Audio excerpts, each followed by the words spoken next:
Turning our attention now to the ASX, here's Matt Birney and Bulls and Bears with the latest public company views and interviews. Welcome to Bulls and Bears, brought to you today by mineral processing technology company Zeotech, ASX code ZEO. I'm Matt Birney and I'm joined now by the CEO of Zeotech, Scott Burkhart. Hi, Scott. Hi, Matt. Okay, Scott, so Zeotech is about to move its curious zeolite technology from the lab into a field trial, and we'll get into that in a minute. But firstly, what exactly is zeolite and what purpose is it being developed for? Zeolites are adsorbent material, so they exist in a powder form, and we've got some proprietary and trade secret processes for producing a manufactured zeolite product from a range of sources, primarily from a kaolin mineral, but also from coal combustion and lithium process byproducts as well. What's the purpose? What do you want to do with them? Well, what we're focused on at the moment is our methane emissions control program with Griffith University and Cleanaway. The objective there is to create a biofilter for the landfill capping soils to trap and eliminate methane emissions through a process what we call biological oxidation, which is from some methane-consuming bacteria called methanotroph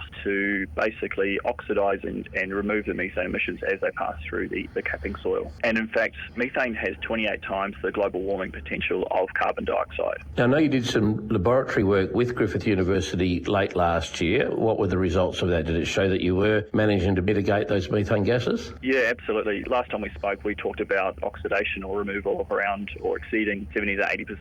The good news is that we've been able to continue with that oxidation over a prolonged period and sustain the oxidation in excess of 70%. And more recently, we've looked at some configurations which are more akin to the in-field conditions, and we've really observed the oxidation and removal increase beyond 90% in some cases. Okay, so on the back of that lab work, you're now moving into a field trial. Where will that trial take place and what will it involve? So the field trial will take place at a Cleanaway landfill in Queensland. We've got obviously some plot areas set aside. We will introduce our material to the cover soils, and really the process there is to validate the technology in the field as well as develop a method for measuring, reporting and also verifying the emissions that are abated through that process. Scott Burkhart from Zeotech, thanks for joining me on Bulls and Bears. And remember, we're only here to give you information, not advice, which you should of course seek independently. I'm Matt Birney and this is Bulls and Bears. For more public company interviews, go to the Money page on the 6PR, 2GB, 3AW and 4BC websites and click the Public Companies tab.